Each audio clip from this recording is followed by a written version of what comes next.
The moment I started riding this bike, I was surprised, like a lot. This does not feel like a Royal Enfield, and it even manages to stop in time.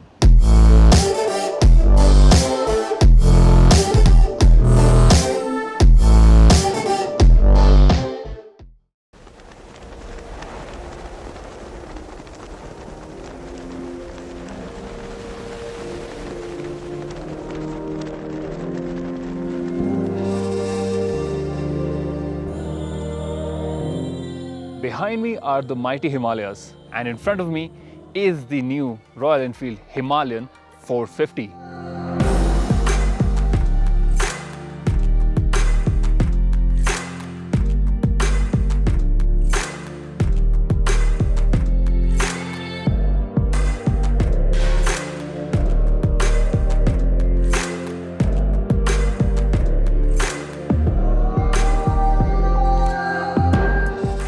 The Himalayan has been the adventure motorcycle for the masses for about 7 years now. It has made a name for itself due to its capability and being a machine that does not break the bank.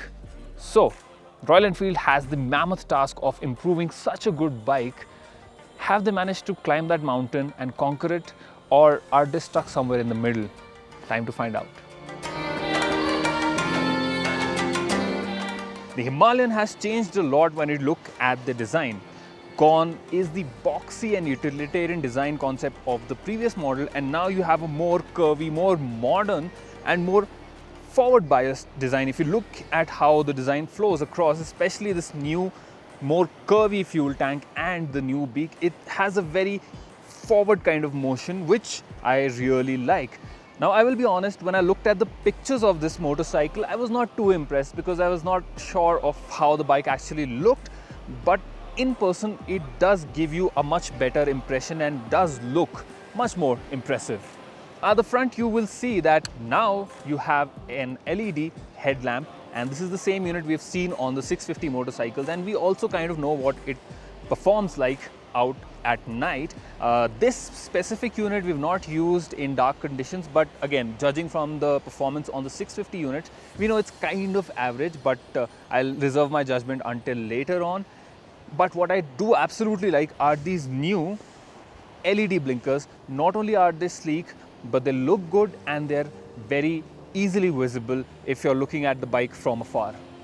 Now, if you look over the right side of the Himalayan, you will notice a new exhaust unit, and this is considerably shorter and slimmer than the one on the previous bike, and this has also resulted in a different sound. Why this new design? Well, Royal Enfield says that they want to make this more friendly for off-roading rides. So if you're going on a very narrow trail, you wouldn't want an exhaust that is jutting out and getting stuck in maybe trees or any other kind of surface. So this will help with that, make the bike a little bit thinner on this end. So now let's take a look at how the exhaust sounds, and like I said, you be the judge of whether you like the sound or not.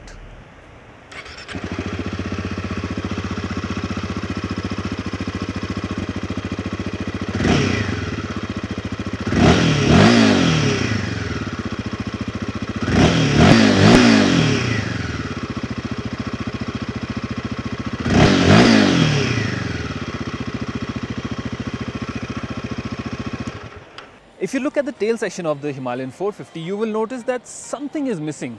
Can you guess what that is? Take a 2-minute pause and think, and then come back. While I will tell you what is missing, it's a tail lamp. As you can see, there is no tail lamp unit here. But actually, there's not just one, but there are 2 tail lamps. Let me show you. The turn indicators at the back act as tail lamps. So that means you have 2 stop lights over here, and this is a nice, neat design. What Royal Enfield has done is to increase the space here. They've removed the tail lamp like a conventional tail lamp and integrated that functionality in the indicators, and when you switch on the indicators, then you can see it's very functional. And I have seen other bikes riding in front of me, and the stop lights are very powerful. They are very visible. Even in daylight, I could clearly make out the stop lights. So it's not just looking good, but it's functional as well. Overall, I would say I am quite impressed with the design of the Himalayan.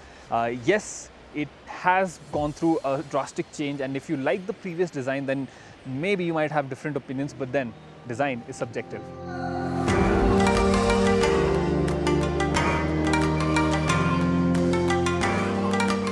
The moment I started riding this bike, I was surprised, like a lot. This does not feel like a Royal Enfield, and I mean that in a good way. It's not harsh, it's not vibey, and it even manages to stop in time. Let me start with the engine first, which is a new 452cc single cylinder unit. So not only has the capacity gone up, but this gets dual overhead camshafts and liquid cooling as well.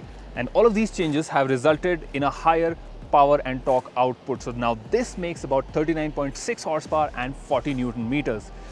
The power figure, if you compare it to the older one, is almost double, and even the torque is a healthy 8 Newton meters more than the previous version.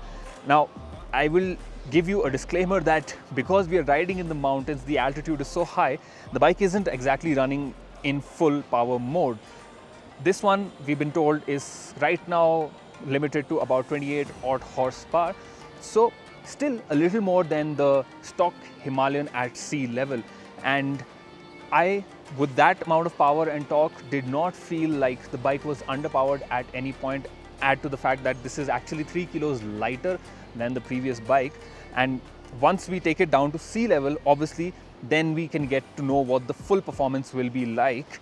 But coming down to the torque character, now because this is an ADV, Royal Enfield obviously has tuned the engine in such a way that you get about 90% of the torque down at 3000 RPM, which means that, let's say you're taking a hairpin turn very slow and climbing up, the bike will easily pull in second gear, or even if you're on an off-road trail, the engine packs in enough torque to keep you going, and the bike won't be too jerky or doesn't stall a lot. And out on the roads also, this is quite a smooth engine considering how Royal Enfield engines usually are. Now this one is more in line with the 650 twin engines. The character is, in terms of vibration, a lot more like that. Yes, there are vibrations higher up in the rev range, mostly after 4.5 to 5000 RPM. But the beauty of this bike is that even at 4000 RPM, you can easily cruise without any kind of problem. Because this is a higher revving engine, it goes almost close to 9000 RPM, which is more than the 411. On the road, it almost feels like a roadster in some ways, because you can just whack open the throttle and it just loves the higher revs as well, which I really appreciated as someone who's more into road bikes than ADVs. So that is something which I really liked. Another great thing about this engine is that now it's paired to a 6-speed gearbox, which means you get one extra gear and the bike has longer legs now. Plus, you have a slip and assist clutch, which means that the clutch lever is easier to pull, and even the gear shifts happen very smoothly. You think about the gear shift and it will shift up, down, no matter what you are doing. Even while saddling, you can easily shift and change gears. The bike does not throw any kind of tantrums. Even the gear lever is positioned nicely so that you're not searching for where the lever is to change the gear. Now coming to the suspension, which is also a big change on this bike, you can see that instead of the 41mm telescopic forks, now you get upside down forks. These are 43mm units, and the suspension has been tuned by Showa. And no matter how big the rocks are or how fast you're going on a gravel patch, the suspension soaks it all. I had so many hairy moments where, unsuspectingly a big rock creeps up, or maybe the gravel just decides to let loose, but the bike just holds on to itself and holds on to you as well. Because up until now, at least, I've not had a single incident where I've fallen off the bike, and I have been pushing it as much as I can. So that ways, this is going to be great for beginners, and that is what Royal Enfield is also trying, that this should be a beginner-friendly motorcycle. So if you want to go off-roading, if you want to challenge terrains, this will absolutely do it. The suspension does help you a lot, and even the tires require commendation, because out on the road they're pretty decent, but it's when you take it off-road is when it truly shines. It holds on to the grip and it just takes you through sand, through gravel, any kind of terrain that you throw at it. And even on the road, I was surprised how well this could corner. I could lean a lot, I could lean on the tires a lot. Now when we started riding, it was cold, so the tire temperature was pretty low, and that is when you have lower grip, but still I could push this bike a lot, and through the twisty sections it just felt amazing to ride, and you could easily flick it from side to side. Yes, you will notice some amount of weight. This is not a naked roadster, so it won't be as light, but comparing it to any other ADV, this one feels very agile for the size that it has, and even considering that it has a 21-inch front wheel. The tires that we are riding today on are spoked and they're tubeless. Right now, they are not available in India because of homologation and certifications, but Royal Enfield is trying to get them to Indian market as soon as possible, and that would be great for people who want to go off-road but don't want a tire with a tube. And finally, I'll talk about the brakes. So you have bigger disc brake at the front and at the rear. It's a 320 at the front and a 270 at the rear. You have dual channel ABS. The rear you can switch off, and the brakes, the front one, I really love it because it has good amount of progression, brings you to a halt easily no matter if you are braking late to take a turn or if you're off-road. And the rear brake also has a very strong bite, maybe a little bit too strong, and that I think could be tuned to be a little more gentle, because when you have the ABS off, you can very easily lock up the rear.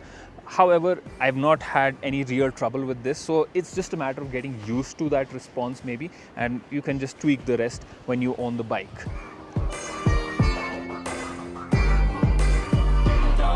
Royal Enfield has also incorporated ride-by-wire system in the new Himalayan, which means that now you get riding modes. So primarily you have an eco and a performance mode, but both of those modes come with an ABS on and ABS off version. So you have in total 4 riding modes. The eco mode produces the same amount of power and torque, but the throttle response is a bit more gentle. I have mostly been using it in performance mode, and I think that is how I would keep it.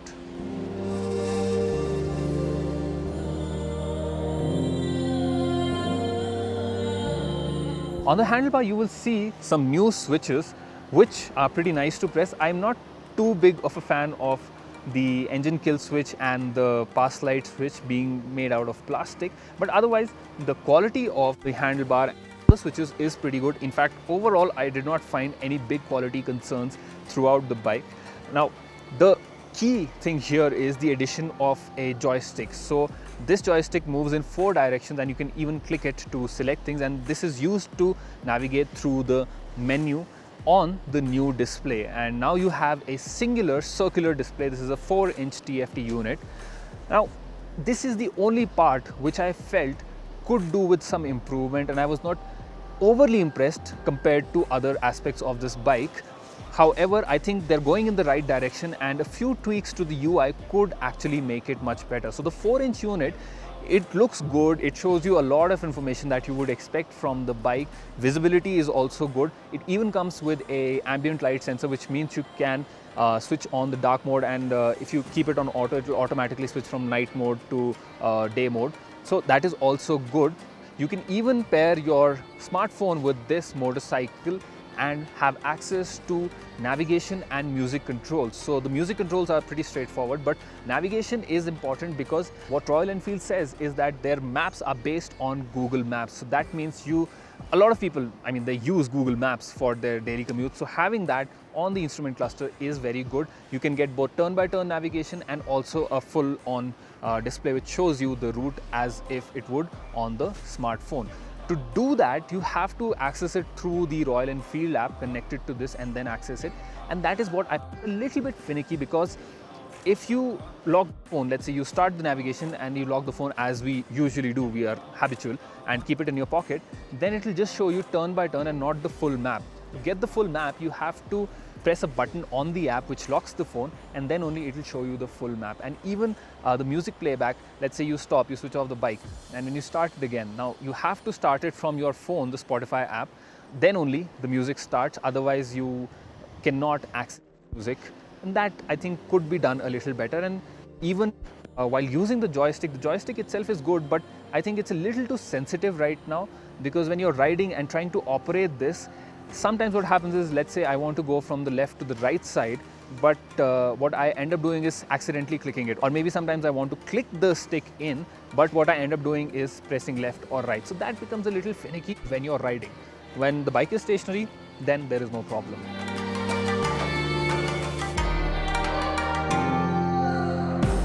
This feels like a product of love. It feels as though a lot of care and attention has gone into making the Himalayan into the Himalayan 450.